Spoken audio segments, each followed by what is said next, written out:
தலைப்பு: சிறிய புத்தகங்களிலிருந்து பெரிய பாடங்கள். ஒரு அதிகாரம் கொண்ட நிருபங்கள். பக்கம் 110. யூதா நிருபம்.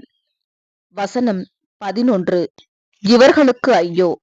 இவர்கள் காயினுடைய வழியில் நடந்து பிலேயாம் கூலிக்காக செய்த வஞ்சகத்திலே விரைந்தோடி கோரா எதிர்த்து பேசின பாவத்திற்குள்ளாகி கெட்டுப் போனார்கள். 11, 13 வசனங்கள் இந்த பிரிவினரின் குணலட்சணங்களை வேதாகம பாத்திரங்களுடன் காயும், பிலேயாம் மற்றும் கோராவுடன் ஒப்பிட்டும் மற்றும் இயற்கையின் சக்திகளுடன் கரைகள், மேகங்கள், காற்றுகள், மரங்கள், அலைகள் மற்றும் மார்க்கந்தப்பி அலைகிற நட்சத்திரங்களுடன் ஒப்பிட்டு பட்டியலிடுகின்றன. இவர்களுக்கு ஐயோ! யூதா விளைவுடன் ஆரம்பிக்கிறார். ஐயோ என்பது நட்பான வார்த்தை அல்ல. வெளிப்படுத்தலில் ஐயோ என்ற வார்த்தைகள் தற்போதுள்ள சமுதாயத்தின் அஸ்திபாரங்களையே சீர்குலைய செய்கின்றன. யூதாவின் அந்த அழுத்தமான வாக்கியம் அதையே குறிப்பதாக உள்ளது. அவர் பட்டியலிடப் போகிற கெட்டு போகிறவைகளில் ஈடுபடுவது புது சிருஷ்டியின் வளர்ச்சிக்கான அஸ்திபாரங்களையே சீர்குலைய செய்துவிடும். காயினுடைய வழி ஆதியாகமம் 4 அதிகாரம் 5 முதல் 7 வசனங்கள் மற்றும் 1 யோவான் 3 அதிகாரம் 12 வசனம். இந்த தவறான வழிநடத்தப்பட்ட பரிசுத்தவான்கள் தங்களுடைய சகோதரர்களை கொல்கின்றனர். குற்றஞ்சாட்டுதல், ஊக்கமிழக்க செய்தல், ஏளனம் மற்றும் மாம்சீக பலவீனத்திற்கு இணங்குதல். ஏனெனில் உள்மனதில் பலியிடும் ஆவியுடைய பரிசுத்தவான்கள் குறித்து அவர்கள் பொறாமை கொண்டுள்ளார்கள். காயின் எச்சரிக்கப்பட்டார், ஆனால் பலனளிக்கவில்லை. பிலேயாம் கூலிக்காக செய்த வஞ்சகத்திலே 2 பேதுரு 2 அதிகாரம் 15 முதல் 16 வசனங்கள், என்னாகமம் 22 அதிகாரம் ஒப்பிடவும். பிலேயாம் நீதியை பலவீனப்படுத்துகிறவராய் இருந்தார், ஏனெனில் இதன் மூலமாக அவர் லாபம் அடைய முடிந்தது. பிலேயாம் முதலில் கர்த்தரிடம் கீழ்ப்படிந்தவராக இருந்தார், ஆனால் அவர் தொடர்ந்து கேட்டுக்கொண்டிருந்தார். நீதியில் உள்ள ஓட்டைகளை தேடினார், ஏனெனில் அவர் மிகுந்த ஏக்கத்துடன் பரிசுகளையும் மற்றும் கனத்தையும் விரும்பினார். இறுதியில் அவர் தேவனுடைய ஊழியக்காரனாக இருப்பதற்கு உரிமை கோரினார். இருப்பினும் அவர் 2ஆம் மரணத்திற்கான நிழலாக இருப்பதாக தோன்றுகிறது. கோரா எதிர்த்து பேசின பாவத்திற்குள்ளாகி கெட்டுப் போனார்கள். என்னாகமம் 16 அதிகாரம் 13 வசனம், 31 முதல் 35 வசனங்கள்.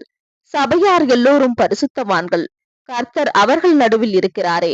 இப்படி இருக்க கர்த்தருடைய சபைக்கு மேலாக உங்களை ஏன் உயர்த்துகிறீர்கள் என்ற சொப்பனத்தின் அடிப்படையில் அதிகாரத்தை வெறுக்கின்ற தெளிவான நிகழ்வாக இருந்தது. இந்த கட்டத்தில் இந்த 3 உதாரணங்களும் அவர்களுடைய பாவங்களில் யூதாவினால் 4 மற்றும் 8 வசனங்களில் முன்பே விவரிக்கப்பட்ட 3 பிரச்சனைகளுக்கு மிக நெருக்கத்தில் சமமாக இருக்கின்றன. காயின் பக்தி இல்லாதவராக இருந்தார். தன்னுடைய பலியை காட்டிலும் ஆபேலின் பலி ஏன் மேலானதாய் இருந்தது என்ற உயர்வான குணம் அவனை அலைக்கழிக்கவில்லை.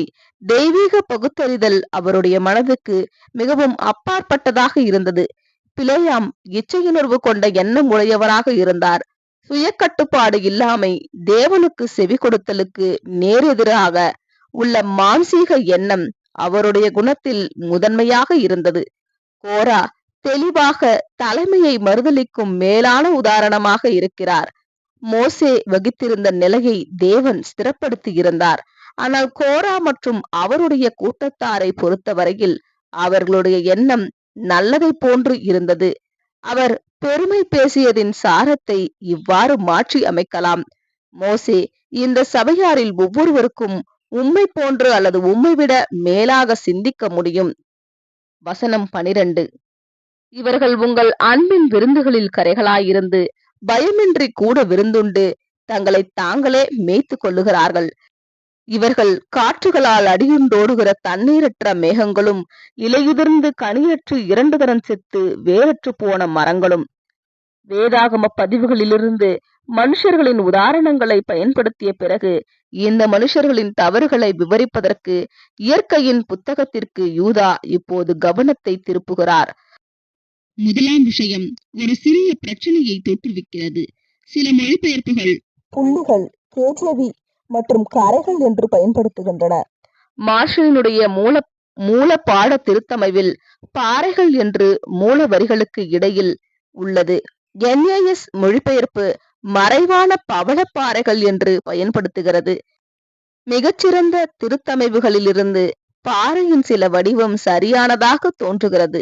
யூதாவின் பட்டியலில் மற்ற அனைத்தும் இயற்கையின் சக்திகளாக இருப்பதால் இது மிக சிறந்ததாக தோன்றுகிறது. ஆகவே இந்த இடத்தில் புள்ளிகள் அல்லது கரைகள் என்பது தனித்து வேறுபாடாக தோன்றும். கடல் பயணம் மேற்கொள்ளும் ஜனங்களுக்கு பாறைகள் என்பது கப்பல்களை மூழ்கடிக்கும் மறைவான பவளப்பாறைகளின் ஆபத்தை உடனடியாக எச்சரிப்பதாக இருக்கிறது. ஆகவே NAS மொழிபெயர்ப்பாளர்கள் இந்த சொல்லின் சிறந்த அர்த்தத்தை பிடித்து கொண்டிருப்பதாக தோன்றுகிறது. மறைவான பாறைகள் என்பது இயற்கையிலிருந்து யூதா பயன்படுத்தும் முதல் உதாரணமாக இருக்கிறது. இந்த பாதிப்புகள் நுழைந்திருந்தன என்று இதற்கு முன்பு யூதா சொல்லியிருந்தார். வெளிப்படையான மதத்திற்கு எதிரான செயல்பாடுகளை குறித்து நாம் பார்க்கவில்லை என்று நாம் அறிய வேண்டும் என்று யூதா முயற்சிக்கின்றார். நம்மோடு இசைந்துள்ள சகோதரரையே நாம் பார்த்து கொண்டிருக்கிறோம். இந்த பாறைகள் அல்லது பவளப்பாறைகள் வெளிப்படையான காரியத்திற்கு கீழே உள்ளன. யூதா தன்னுடைய விவரிப்பில் தொடர்கிறார். உங்கள் அன்பின் விருந்துகளில் கரைகளாயிருந்து 1 பயமின்றி, 2 கூட விருந்துண்டு, 3 தங்களை தாங்களே மேய்த்துக் கொள்ளுகிறார்கள். நம்முடைய அன்பின் விருந்துகளாக நம்முடைய ஐக்கியம், நம்முடைய பாடங்கள் மற்றும் நம்முடைய சாட்சியங்கள் இருக்கின்றன. ஒவ்வொன்றையும் ஒரு நல்ல சபை பகிர்ந்து கொள்ளும். ஒருவேளை ஒரு வித்தியாசம் உதவியாக இருக்கும். அவர்கள் நம்முடன் விருந்துண்கிறார்கள், ஆனால் நமக்கு அவர்கள் போஷிப்பதில்லை. அவர்களுடைய முழுமையான நோக்கம் தங்களை தாங்களே போஷிப்பிக்கிறதில்லை. அவர்களுடைய முழுமையான நோக்கம் தங்களை தாங்களே போஷித்துக் கொள்ளுவதாக இருக்கிறது. ஆவிக்குரிய புரிந்து கொள்ளுதலில் முழுமையான குறைவு காரணமாக 10ஆம் வசனம், அவர்கள் முற்றிலும் பயமின்றி செய்கின்றனர். தேவைப்படும் பக்தியுள்ள பயம் அவர்களுக்கு இல்லாமை குறித்து யூதா ஏற்கனவே குறிப்பிட்டிருக்கிறார். மகத்துவங்களை தூஷிக்கிறார்கள். 8ஆம் வசனம், இது அவர்கள் பரிசுத்தவான்களின் அன்பை அனுகூலமாக எடுத்துக் கொள்ளுகிறார்கள் என்பது ஒரு பகுதியாக வெளிப்படுத்துகிறது. ஆனால் அந்த அன்பை அவர்கள் மற்றவர்களிடத்தில் பரிமாற்றம் செய்கிறதில்லை. அவர்கள் நம்மோடு இருக்கிறார்கள், ஆனால் பயன் ஏதும் இல்லை.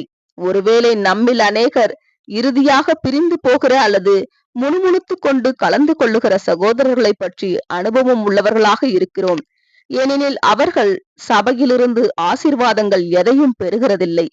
அவர்கள் அங்கே ஆசீர்வாதங்கள் கொடுக்க வேண்டியவர்களாக இருந்திருக்க வேண்டும் என்பது அவர்களின் கவனத்தை விட்டு விலகி போயிருக்கிறது என்று தோன்றுகிறது. தங்களை தாங்களே பராமரித்துக் கொள்ளுகிறார்கள் என்ற சொற்கள் கிரேக்க மொழியில் தங்களை தாங்களே போஷித்துக் கொள்ளுகிறார்கள் கொஞ்சம் கூடுதலான முக்கியத்துவம் உடையதாக இருக்கிறது. போஷித்தல், பராமரித்தல் என்பதற்கு போய்மெனோன்டஸ் என்பது கிரேக்க வார்த்தையாகும். இது போய்மென் என்ற வார்த்தையின் வடிவமாகும். மந்தையை பராமரிக்கிறவர், இவர்கள் தங்களை பராமரிக்கிறவர்கள் அல்லது தங்களை மேய்த்துக் கொள்ளுகிறவர்கள் என்பதே யூதாவின் சொல்நடையில் நேர் எதிர்பொருள் தரும் சொற்றொடராக இருக்கிறது. மந்தையை பராமரிக்காமல் தங்களை பராமரிக்கிற மேய்ப்பர்கள் எப்படி நல்லவர்களாக இருப்பார்கள்? இந்த சொற்றொடர் தங்களை போன்று உள்ளவர்களுக்கு நன்மை வரும்படி அவர்கள் ஒரு குழுவாக இணைந்து கொள்ளுவர் என்று கூறுகின்றது. அவர்கள் தங்களை தாங்களே மேய்த்துக் கொள்ளுவர் என்பது ஒரு சிறிய குழுவாக இணைந்து யாரும் அதனில் நுழையாத வண்ணம் பாதுகாக்கும் மனப்பான்மையை குறிக்கின்றது. இந்த மனப்பான்மை எவ்வாறு மறைவான பாறைகளின் மீது மோதுவதினால் ஆவிக்குரிய கப்பற்சேதத்திற்கு வழிநடத்தும் என்பதனை வெளிப்படுத்துகின்றது. தண்ணீரற்ற மேகங்கள் என்பது இயற்கையிலிருந்து யூதாவின் 2வது உதாரணமாக இருக்கிறது. சூரியன் நம்முடைய தோட்டங்களை உஷ்ணத்தினால் வாட்டும் போது நம்மில் சிலர் கோடை வறட்சியின் அனுபவத்திற்குள்ளாகி இருப்போம் மற்றும் இந்த உஷ்ணம் சோர்வின் உச்சத்திற்கு நம்மை ஒடுக்கிவிடும். பின்பு ஒரு நாள் வரும், அந்த நாளில் திரளான மேகங்கள் சூழும். நாம் உடனே எதிர்பார்த்த நிவாரணம் அல்லது ஆசீர்வாதம் வருகின்றது என்று உற்சாகப்படுவோம். ஆனால் மழை ஒருபோதும் வருகிறதில்லை. நம்முடைய ஏமாற்றம் திரும்புகிறது மற்றும் வேறொரு நாளில் அதிகம் நன்மை பயக்கும் மேகங்களை நாம் எதிர்பார்க்கிறோம். இவ்விதமாகவே இந்த சகோதரர்களிடமும் இருக்கின்றது. நாம் பரிசுத்தவான்களிடமிருந்து ஆசீர்வாதங்களை எதிர்பார்க்கிறோம். சில சமயங்களில் அவைகளை எதிர்பார்ப்பில் நம்மை காக்க வைத்திருக்கும் வழிகளில் அவர்கள் வாக்குறுதி செய்கின்றனர். ஆனால் அவர்கள் ஒருபோதும் அதன்படி செய்கிறதில்லை. ஆவிக்குரிய உதாரணம் இருக்கிறதா? இடித்து தள்ளுவதில் விசுவாசம் பெரும் தைரியம் கொள்ளுவது ஒருவேளை ஒரு வெளிப்பாடாக இருக்கும். அவர்கள் இடித்து தள்ளுகிறதை கட்டமைப்பது அல்லது திரும்ப பதிலீடு செய்வதற்கான ஆவிக்குரிய தன்மையை ஒருபோதும் கொண்டிருப்பதில்லை. மற்றவர்களுடைய பலிகள், சாட்சியளிக்கும் முயற்சிகள், படிக்கும் பழக்கங்கள் போன்றவைகளை குறித்த அவர்களின் விமர்சனம் குறிப்பிடத்தக்கதாக இருக்கும். ஆனால் அவர்களுடைய சொந்த பலிகள், சாட்சியளிக்கும் முயற்சிகள், படிக்கும் பழக்கங்கள் பலனற்றவையாக, கற்பனை திறன் குறைவாக மற்றும் வெறுமையாக இருக்கும். அடுத்ததாக யூதா இந்த மேகங்களின் நகருதல் பற்றி தன் கவனத்தை திருப்புகிறார். அவர்கள் காற்றுகளால் அடியுண்டோடுகிறவர்களாக இருக்கிறார்கள் என்று அவர் சுட்டிக்காட்டுகிறார். இந்த சகோதரர்களிடத்தில் வெளிப்படையாக ஒரு உறுதியற்ற தன்மை இருக்கிறது. வாக்கில் உறுதி, ஆனால் திடமான அஸ்திபாரத்தில் அதிகப்படியான குறைவுள்ளவர்களாய் இருக்கின்றனர். இங்கும் அங்கும் ஏற்படுகின்ற கருத்து முரண்பாடுகள் இதனை நமக்கு காட்டுகின்றன. சாமர்த்தியமான வாதங்கள் ஸ்திர ஆதாரம் உள்ளவைகளை கலங்க பண்ணாது. ஆனால் ஆவிக்குரிய நிலைத்தன்மை உடையவர்களாக காண்பிக்கின்ற இவர்கள் சாமர்த்தியமான வாதங்களுக்கு அடிபணிந்து விடுவர். கனியற்ற இலையுதிர்கால மரங்கள் என்பது இயற்கை தொடர்பாக யூதாவின் 4வது ஒப்புமையாக இருக்கிறது. கேஜேவி மொழிபெயர்ப்பு உலர்ந்து போன கனியுடைய மரங்கள் கனியற்று என்று கூறுகிறது. ஆனால் என்ஏஎஸ் மொழிபெயர்ப்பு கிரேக்க பிரதியை நெருக்கமாக பின்பற்றுகிறது. கேஜேவி மொழிபெயர்ப்பின் பலவீனம் வெளிப்படையாக இருக்கிறது. மரங்கள் கனியற்று இருந்தால் கனி எப்படி உலர்ந்து போகும்? வளர்ச்சியடையும் பருவத்திற்கு பின்பு பலன் கண்டிப்பாக இருக்க வேண்டும் என்பதை இலையுதிர் காலம் என்ற வார்த்தை எளிதாக அர்த்தப்படுத்துகிறது.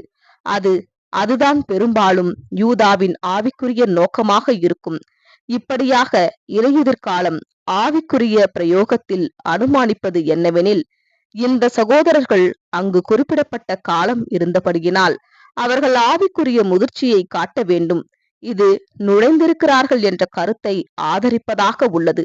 ஒரு குறிப்பிட்ட காலம் வரும்போது புதிய சிந்தனைகளின் எண்ணத்தை அகற்றிவிட்டு உலக பிரகாரமான எண்ணத்தை கிட்டத்தட்ட கவனிக்கப்படாத வகையில் அனுமதித்திருக்கிற நம்மில் சிலரை பற்றி யூதா பேசுகிறதாக இருக்கலாம்.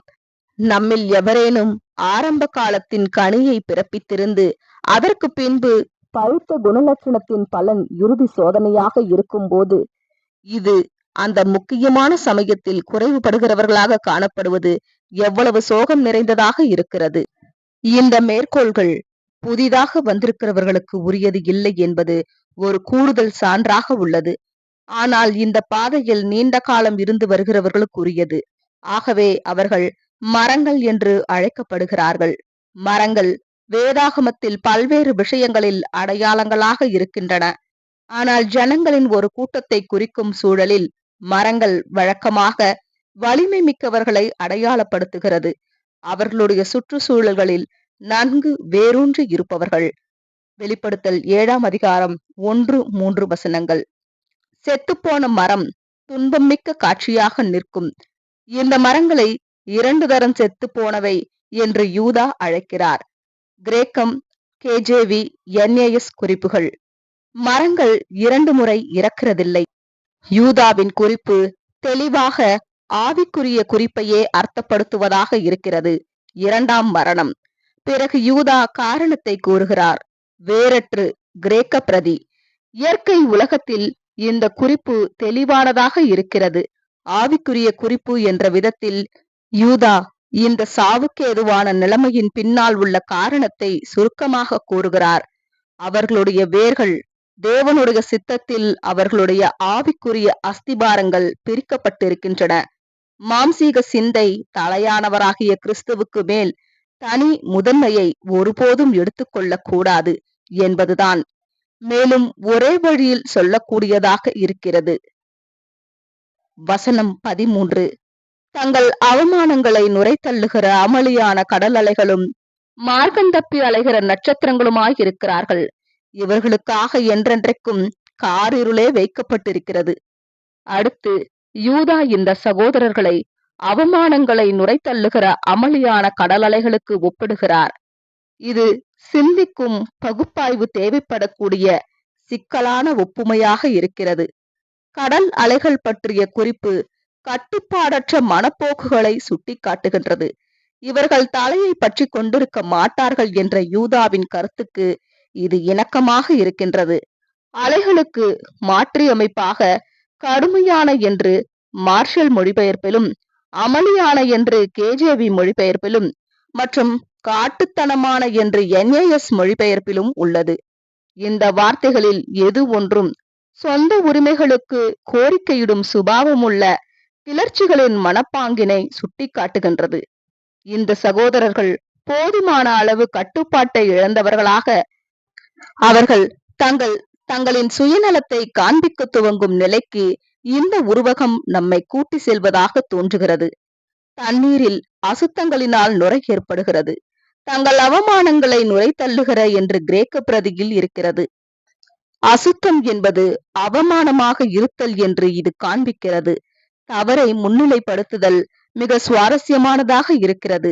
எல்லா மனுஷர்களும் அவமானங்களை உடையவர்களாக இருக்கும் நிலையில் அவைகளை மறைக்க விரும்புவது தாழ்மையானவர்களின் மனப்பாங்காக இருக்கின்றது. ஆனால் தவறு துணிவு கொண்டதாக இருக்கிறது. வெளிப்படையாக அவமானம் கனம் பொருந்தியதாக மாறுவேடம் போட முடியும். ஆகவே தனி உரிமை அராஜகம் ஒரு நற்பண்பாக இருக்கிறது என்பதை அவர்களுடைய பொங்கி எழும் கோரிக்கைகளினால் தங்கள் நுரையை காட்சியாக வெளிப்படுத்துகிறார்கள். பின்பு யூதா தம்முடைய இறுதி பாடத்திற்கு இயற்கையிலிருந்து நட்சத்திரங்கள் பக்கம் தம் கவனத்தை திருப்புகிறார். மார்க்கம் தப்பி அலைகிற நட்சத்திரங்களுமாய் இருக்கிறார்கள். இவர்களுக்காக என்றென்றைக்கும் காரிருளே வைக்கப்பட்டிருக்கிறது. இதில் ஒரு பகுதியை மார்ஷல் மங்களான இருள் என்று மொழிபெயர்க்கிறார். துருவ சக்கர நட்சத்திரத்தையும் அதை சேர்ந்த நட்சத்திரங்களையும் வழிநடத்துதலை பற்றி யோபு 38 குறிப்பிடுகின்றது. இந்த குறிப்பு விலகி ஓடும் நட்சத்திர கூட்டம் பிரபஞ்சத்திற்குள் மூழ்கி போவதை சொல்லுகிறது. ஆனால் தேவனிடமிருந்து போதுமான வழிநடத்துதலுடன் மற்ற நட்சத்திரங்களுடன் மோதி நொறுங்காமல் மற்றும் பிரபஞ்சத்தில் அழிவை ஏற்படுத்தும் சேதம் இல்லாமல் இருக்கின்றன. மார்க்கம் தப்பி அலைகிற நட்சத்திரங்கள் என்று யூதா சொல்லும் போது இந்த சகோதரர்களின் அராஜகமான மாம்சீக சிந்தையுள்ள மனப்போக்குகளை இவர் இன்னும் விவரிக்கிறார். அவர்களை நட்சத்திரங்கள் என்று அழைக்கும் விஷயம் கூட இந்த மனுஷர்கள் சபையில் போதகர்களாக இருந்திருக்கலாம் என்பதையும் அனுமானிக்கிறது. வெளிப்படுத்தல் 1:20, 12:1. இது நிதானமாகவும் அதே நேரத்தில் பயமுறுத்துதலாகவும் இருக்கிற எண்ணமாக இருக்கின்றது. துரதிர்ஷ்டவசமாக தேவன் துருவ சக்கர நட்சத்திரத்தை வழிநடத்தக்கூடியவராக இருக்கிறார். நட்சத்திரங்கள் ஒளியுடையவைகளாக இருக்க வேண்டும். ஆனால் இந்த நட்சத்திரங்கள் ஒளிவுடையதாக இருந்து மார்க்கம் தப்பி அலைந்ததால் இது நிலையற்றதாகவும் நம்ப முடியாததாகவும் இருக்கிறது. இந்த விவரிப்பின் இரண்டாம் பகுதியாக நம் காலத்திற்கு முன்பு ஒருபோதும் அறிந்திராத நிகழ்வு குறித்ததாக இருக்கிறது. கருங்குழிகள், அதாவது பிளாக் ஹோல்ஸ், மிகவும் கனமாகவும் உறிஞ்சும் தன்மையுடைய நட்சத்திரங்களாக இருக்கின்றன மற்றும் ஒளியை உமிழ்வதற்கு பதிலாக அவைகளை உறிஞ்சிக் கொள்ளுகின்றன மற்றும் அவைகள் தங்களுடைய ஈர்ப்பு விசைக்குள்ளாக இருக்கும் எல்லாவற்றையும் உறிஞ்சிக் கொள்ளுகின்றன மற்றும் இருளின் அழிவிற்குள் இவை அனைத்தையும் இழுத்துக் கொள்கின்றன. இந்த ஆவிக்குரிய தாக்கங்கள் பயங்கரமானவைகளாக இருக்கின்றன. இந்த மனுஷர்கள் சபையில் கனமான எடையுள்ளவர்களாக, அபரிமிதமான செல்வாக்கு அல்லது ஈர்ப்பு விசை உள்ளவர்களாக இருக்கிறார்கள் என்பதை இது சுட்டிக்காட்டுகின்றது. தூய்மையான சத்திய சுவிசேஷ ஒளிக்கு பதிலாக இருளின் மங்கிய தன்மை மட்டுமே அவர்களுக்காக காத்து கொண்டிருக்கிறது மற்றும் அவைகளின் ஆவியற்ற தாக்கங்களால் அவர்கள் விழுங்கப்படுவார்கள். இது அழகான காட்சியாக இருக்கிறது இல்லை, என்றென்றைக்கும் காரிருளே வைக்கப்பட்டிருக்கிறது என்பது கருந்துளை நட்சத்திரங்களுக்கு பொருத்தமாகுவது பெரும்பாலும் நிச்சயமாக இரண்டாம் மரணத்தை எச்சரிக்கும் யூதாவின் மற்றொரு முயற்சியாக தோன்றுகிறது. யூதாவின் இயற்கை தொடர்பான குறிப்புகளில் அதிகரிக்கும் சீரழிவை நாம் கவனிக்க தவற முடியாது. வசனம் 14. ஆதாமுக்கு 7ஆம் தலைமுறையான ஏனோக்கும் இவர்களை குறித்து இதோ எல்லோருக்கும் நியாய தீர்ப்பு கொடுக்கிறதற்கும் அவர்களில் அவபக்தியுள்ளவர்கள் யாவரும் அவபக்தியாய் செய்து வந்த சகல அவபக்தியான கிரியைகளின் நிமித்தமும். இந்த வசனத்துடன் யூதா விவரிப்பின் மற்றொரு பிரிவை துவங்குகிறார். 5 முதல் 9 வசனங்களில் தம்முடைய கருத்தை சொல்லுவதற்கு அவர் வரலாற்று சம்பவங்களை பயன்படுத்தினார். 11 வசனத்தில் வேதாகமத்தில் தீமையான பாத்திரங்களை பயன்படுத்தினார். 12, 13 வசனங்களில் இயற்கையின் பக்கம் திரும்பினார். ஆனால் இப்போது 14, 15 வசனங்களில் ஒரு தீர்ப்பை தெரிவித்து அதைத் தொடர்ந்து ஒரு இறுதியான குற்றச்சாட்டை கூறுகிறார். இது அவர் ஏற்கனவே எடுத்துக்காட்டி இருக்கிற பாவங்களை புதிய வார்த்தைகளில் தொகுத்து சொல்லுகிறார். இந்த மனுஷர்களை பற்றி தீர்க்க தரிசனத்தில் எழுதப்பட்டிருந்தன என்று அவர் 4 வசனத்தில் சொல்லியிருந்தார். யூதா இப்போது 14, 15 வசனங்களில் அந்த தீர்க்க தரிசனங்களில் ஒன்றை மேற்கோள் காட்டுகிறார். துரதிர்ஷ்டவசமாக இந்த தீர்க்க தரிசனத்தின் ஆதாரம் பற்றிய எந்த ஆதாரமும் நமக்கு இருக்கவில்லை. இது வேதாகமத்தில் மற்ற இடங்களிலும் ஏற்படுகிறது மற்றும் மனக்குழப்பம் உடையதாக இருக்கிறது. யூதர்களும் மற்றும் ஆதி கிறிஸ்தவர்களும் அந்த புத்தகங்களை அணுக முடிந்தது மற்றும் அவைகள் இப்போது இருக்கவில்லை என்ற ஒரு விஷயத்தை மட்டுமே நாம் அனுமானிக்க முடிகிறது. மிக முக்கியமான இழப்பாக நாம் வருந்த தேவையில்லை. ஏனெனில் கர்த்தர் தம்முடைய சபையின் தேவைகளுக்கு எல்லாவற்றையும் அளித்திருக்கிறார். இருப்பினும் ஒரு அப்போஸ்தலர் ஏனோக்கை ஒரு தீர்க்கதரிசியாக மேற்கோள் காட்டுகிறார் என்றால் அவருடைய மேற்கோள் ஆவியில் ஏவப்பட்டது என்றும் ஏற்றுக்கொள்வதற்கு தகுதியானது என்றும் நாம் அறிகிறோம். ஒருவேளை ஆதாரம் ஒரு நாள் கண்டுகொள்ளப்படும். அலெக்சாண்ட்ரியாவில் துரதிர்ஷ்டவசமாக நூலகம் எரிந்து போனதில் அது அழிந்து போயிருக்கும். ஒருவேளை இது இன்னும் இருளும் தூசியுமான வாட்டிகன் நிலவரையில் தங்கியிருக்கும். யூதா கூறும் ஏனோக்கின் வார்த்தைகள் 2 தெசலோனிக்கேயர் 2 அதிகாரம் 10 முதல் 12 வசனங்களில் பவுலின் வார்த்தைகளுக்கு ஒத்திருக்கின்றன. ஏனோக்கு அவர் ஆதாமுக்கு 7ஆம் தலைமுறையை சேர்ந்தவர் என்று யூதாவினால் குறிக்கப்படுகிறார். ஏனெனில் இது யூதாவின் பாடத்துடன் சிறிதும் தொடர்பு இல்லாததாக தோன்றுவதால் நாம் அநேகமாக யூதாவின் கருத்தை இழக்கிறோம்.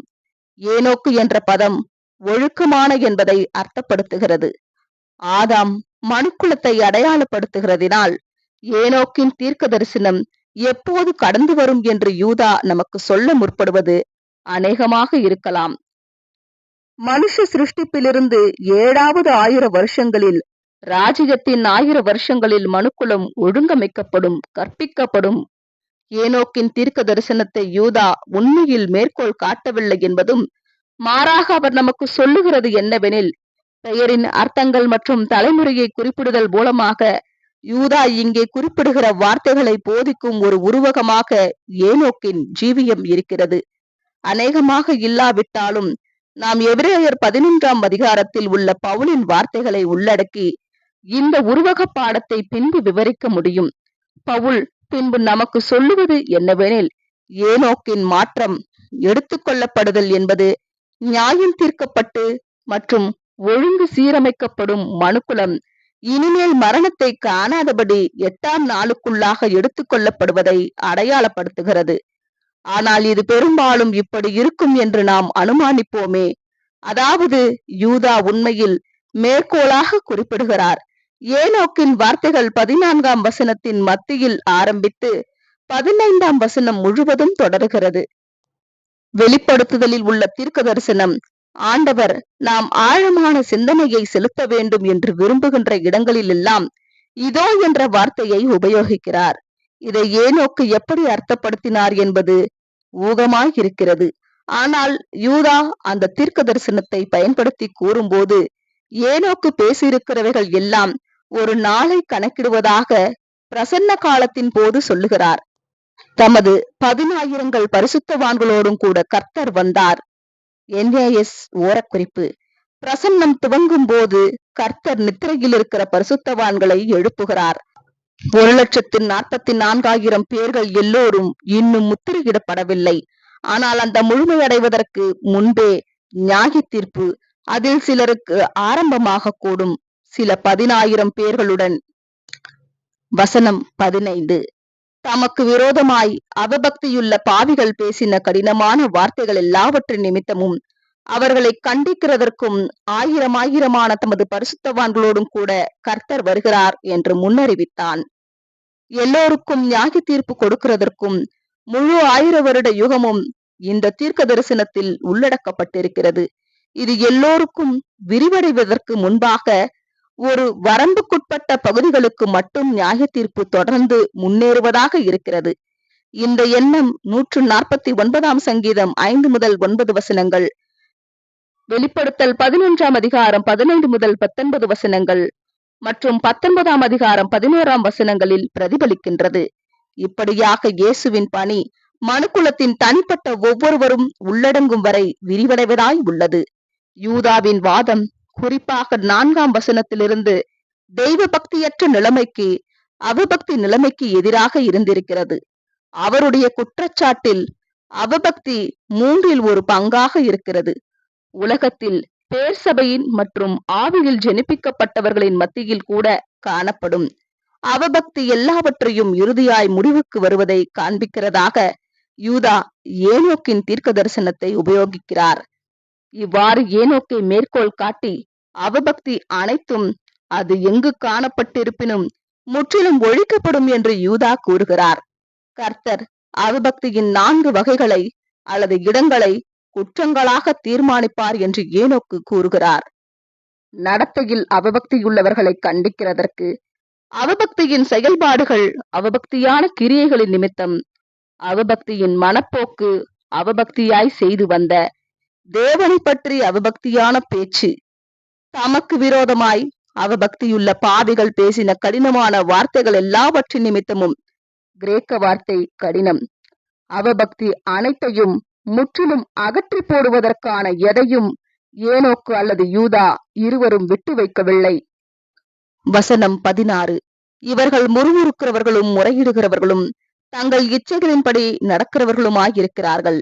இவர்களுடைய வாய் இருமாப்பானவைகளை பேசும், தற்பொழிவுக்காக முகஸ்துதி செய்வார்கள்.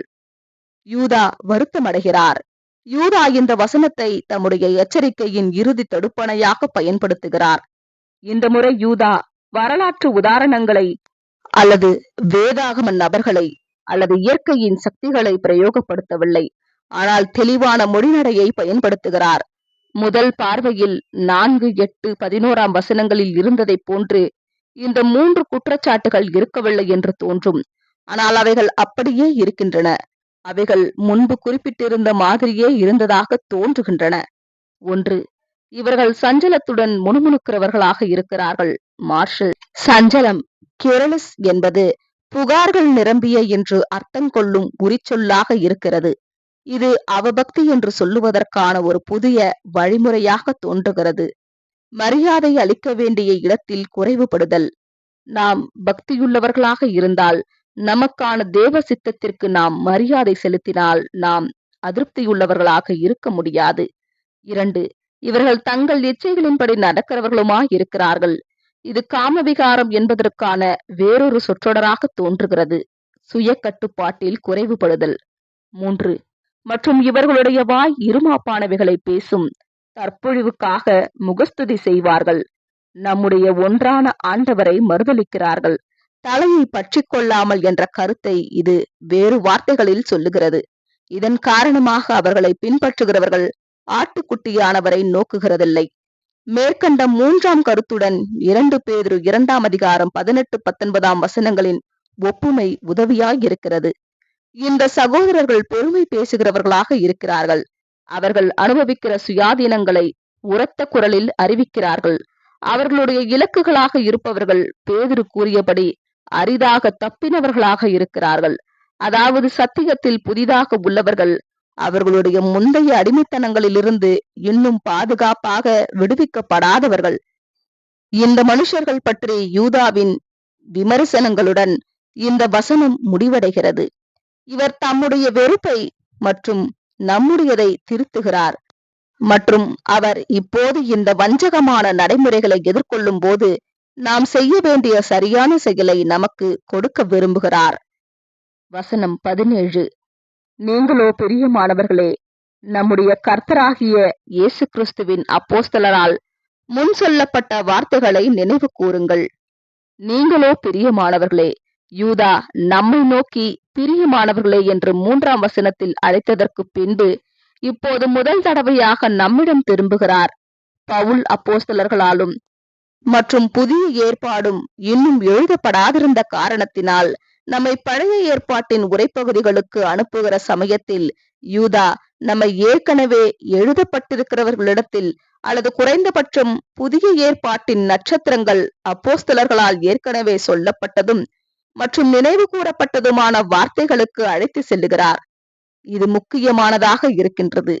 தீர்க்கதரிசிகள் ஆவியினால் ஏவப்பட்டவர்களாய் இருந்தது போன்று அப்படியே அப்போஸ்தலர்களும் இருக்கிறார்கள். நம்முடைய பதில்களை அவர்களுடைய எழுத்துக்களில் நாடுவதற்கு தயார் நிலையில் பழக்கப்படுத்திக் கொள்ளுவதற்கு யூதா நம்மை விரும்புகிறார். இந்த எழுத்துக்கள் நிச்சயமாக யூதாவின் சொந்த எழுத்துக்களையும் உள்ளடக்கியதாக இருக்கிறது. 2 பேதுரு 3ஆம் அதிகாரம் 2ஆம் வசனத்தில் பேதுரு 3ஐயும் தீர்க்கதரிசி, கர்த்தர், அப்போஸ்தலர்கள் 3ஐயும் இணைக்கிறார். இவ்விதமாக அவர்கள் அதிகாரம் மிக்க தங்கள் சொந்த நிலைகளை எப்படி கண்டுணர்ந்தார்கள் மற்றும் தங்களுடைய வார்த்தைகளை நாம் எல்லோரும் கவனித்து கேட்கும்படி எப்படி அறிவுறுத்த தொடங்கினார்கள் என்பதை பேதுரு மற்றும் யூதாவிடமிருந்தே நாம் பார்க்கிறோம். பேதுரு மற்றும் யூதாவும் வேறு யாரோ என்பது போன்று அப்போஸ்தலர்களை பற்றி பேசுகின்றனர். ஆனால் இந்த மீன் பிடிக்கிறவர்கள் மற்றும் தச்சருடைய தாழ்மை உணர்ச்சி மற்றும் பொறுப்புணர்வின் கலவையுடன் கற்பனை செய்யவும் மற்றும் ஒத்த உணர்வு கொள்ளவும் நம்மால் முடியும்.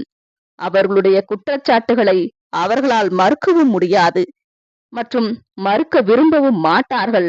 அதே சமயம் அவர்கள் தங்கள் தாழ்மையை இழக்க விரும்பாமல் தாழ்மையுள்ள மனுஷர்களாக இருக்கிறார்கள்.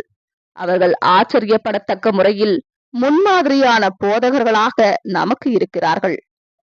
வசனம் 18. கடைசி காலத்திலே தங்கள் துன்மார்க்கமான இச்சைகளின்படி நடக்கிற பரியாசக்காரர் தோன்றுவார்கள் என்று உங்களுக்கு சொன்னார்களே. அப்போஸ்தலர்களின் எந்த வார்த்தைகளை நாம் நினைவில் கொள்ள வேண்டியவர்களாக இருக்கிறோம்? யூதா மேற்கோள் காட்டுகின்ற சில உரைப்பகுதிகளாக 2 பேதுரு 3ஆம் அதிகாரம் 3ஆம் வசனம், 1 தீமோத்தேயு 4ஆம் அதிகாரம் மற்றும் 2 தீமோத்தேயு 3ஆம் அதிகாரம் 1 முதல் 9 வசனங்கள், மத்தேயு 24ஆம் அதிகாரம் 24ஆம் வசனம், லூக்கா 21ஆம் அதிகாரம் 34 35ஆம் வசனங்கள் இருக்கின்றன. யூதா குறிப்பிடுகிற கடைசி காலத்திலே என்பது பொதுவான பார்வையில் சுவிசேஷ யுகம் முழுவதுமாக இருக்கின்றது. எப்படி இருந்தாலும் யூதா எழுதும் போது அவர் ஏற்கனவே நடக்கிற காரியங்களையே விவரிக்கிறார். ஆனால் நாம் பார்த்திருக்கிறபடி இது ஒரு பொதுவான நிருபமாகும் மற்றும் இதனுடைய பாடங்கள் சுவிசேஷ யுகம் முழுமைக்கும் உரியதாக இருக்கின்றது மற்றும் விசேஷமாக யூதாவின் எச்சரிப்புகள் மிக அதிகமாக பொருந்தும் போது வரலாற்றின் அந்த காலங்களுக்கு உரியதாக இருக்கின்றன. கடைசி காலத்தின் கடைசி காலம் லவோதிகேயாவின் காலத்தில் யூதாவின் எச்சரிப்புகளை கவனித்து கேட்பதற்கும் மற்றும் பிரயோகப்படுத்துவதற்கும் விசேஷித்த காரணமுடையதாக இருக்கிறது. 2 பேதுரு 3ஆம் அதிகாரம் 3ஆம் வசன பகுதி இது பெரும்பாலும் நிச்சயமாக யூதாவின் மனதில் இருக்கிறது. இதன் பிரயோகத்தை குறிப்பிடும் விதத்தில் தெளிவாக நம்முடைய நாளுக்குரியதாக கொண்டுள்ளது. யூதாவின் முதன்மையான குற்றச்சாட்டாக இருப்பது போன்று தோன்றுகிற விதமாக அவர் மறுபடியும் குறிப்பிடுகிறார். துன்மார்க்கமான இச்சைகள் யூதாவுக்கு மிக முக்கியமானதாக தோன்றுகிற இந்த பதத்தை குறித்து நாம் அதிகம் தியானிக்க வேண்டும். யூதா தெளிவாக விளக்குகிறபடி அவபக்தி, தேவனை போதிய அளவு உயர்வான ஸ்தானத்தில் வைக்காமல் இருப்பது எல்லா பிரச்சனைகளுக்கும் வேறாக இருப்பதாக தோன்றுகிறது. நம்முடைய நாளில் இது விழுந்து விடுவதற்கு எளிதான தவறாக இருக்கிறது. இந்த வசனத்தில் யூதா கேலி செய்யும் மனப்போக்கை அவபக்தியுடன் இணைக்கிறார். சகோதர ஐக்கியத்தில் நாம் இதை கேள்விப்பட்டால் இது உடனடியாக ஒரு அபாய அறிவிப்பாகவும் மற்றும் ஆவிக்குரிய சமாதானத்தை எடுத்து போடும் தொந்தரவாகவும் இருக்கும். இதே கிரேக்க வார்த்தை பேதுருவினால் 2 பேதுரு 3ஆம் அதிகாரம் 3ஆம் வசனத்தில் பயன்படுத்தப்படுவதையும் நாம் பார்க்கிறோம். இந்த வார்த்தையை கேஜேவி கேலி செய்பவர்கள் என்று மொழிபெயர்த்தாலும் 2 அப்போஸ்தலர்களும் இதை இச்சைகளுடன் இணைக்கிறார்கள். மாம்சீக சிந்தை, ஆவிக்குரிய பகுத்தறிதலின் பார்வை முற்றிலும் இல்லாமை. இதனைத் தொடர்ந்து வரும் வசனம் 19 முதல் வருபவற்றை அடுத்த பாகத்தில் காணலாம். ஆமேன்.